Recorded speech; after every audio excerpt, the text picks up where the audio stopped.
My first start in fashion, I used to go downtown, buy furs, and come uptown and sell them till I got the idea that maybe I should just open up a store. But what was taking place at the same time, it was the birth of hip hop. I had the hip hop artists who were generating the most excitement. As hip hop crossed over, Dapper Dan crossed over with hip hop.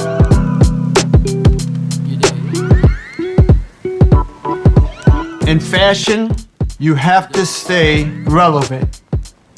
And you stay relevant with your contact with the street. So I said, you know what? I'm gonna make sure that I'm always anchored here in Harlem. Hey, I ain't been seeing. Every time I miss you, man, when you be coming around. How you doing? While you can, these are the ones, baby. Oh my God! Even if you make it to the top, make sure your feet are still on the bottom. How's everything? My brother here, man.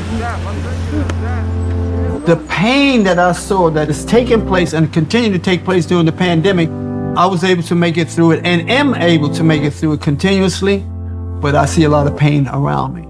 In terms of Harlem and the vaccine, a lot of us feel that our community has always been attacked when it comes to things like that, used as guinea pigs. Now everybody's pushing us to take a vaccine, so automatically that makes people of color suspect.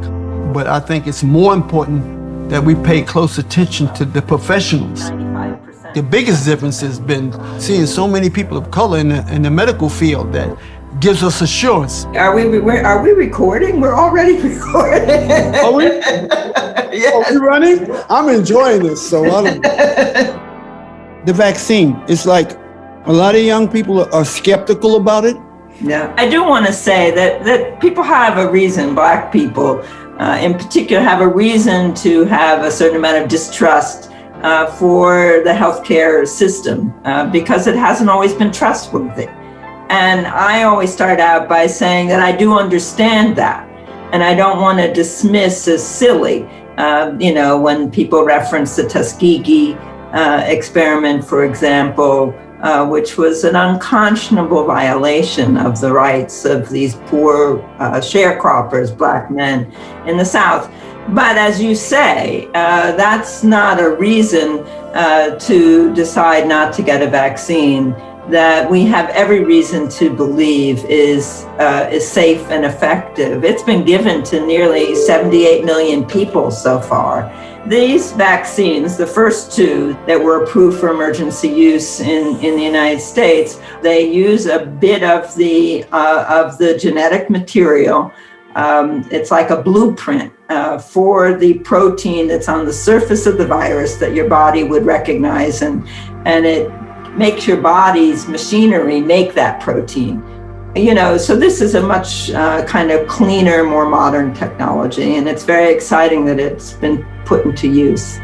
Why is it that people of color are so infected more so than non-people of color? There is a much higher risk of getting infected with COVID, getting sick from it, and dying of it among people of color, meaning Blacks, Latinos, Indigenous people, American Indians. The risk of dying is 2 to 3-fold higher.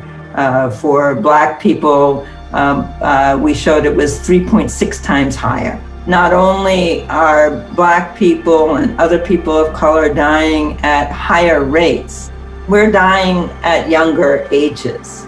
And that is probably related mostly to exposure, meaning who are the essential workers, who's out there stocking the shelves in the supermarkets, delivering the things that people like me need so that I can stay at home. Some of the people that I've talked to in my neighborhood are concerned about, is there a racial component involved in how the vaccine takes to the system of different groups? Oh, that's a really good question. And the answer is no.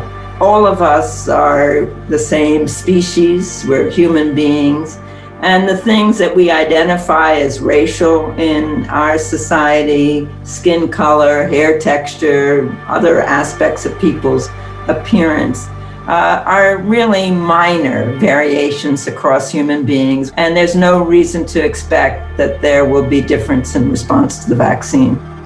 Should they'll be concerned about the options and what to take, because they're not telling people until they show up which one they're getting. Well, they are all the same in the sense that they all protect strongly against severe illness and hospitalization and death. And I would recommend that you get whatever is on offer on the day that you go to get your vaccination. We used to live right up there. How you doing? How you doing?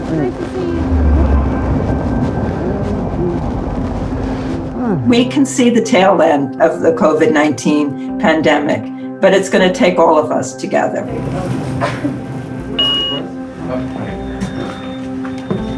How you doing? I'm good, how are you? Your last name Day or Poole, right?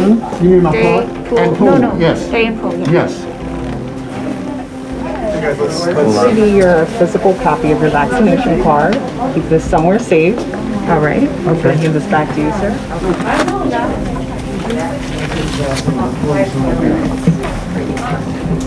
I will. I just came from taking the vaccine. That needle went in and out so fast, I didn't even know when it was time to get up, man. I got this protection now, man. I'm feeling great. We're in East Harlem, right? And I grew up in Spanish Harlem. So I feel like I want to dance some salsa right now. Right over there. La Marqueta, man. I've been missing that like crazy, boy. But I'm still wear my mask. If you're gonna listen to professionals. Get professional advice. That's the information that I take, and that's the reason I'm taking it.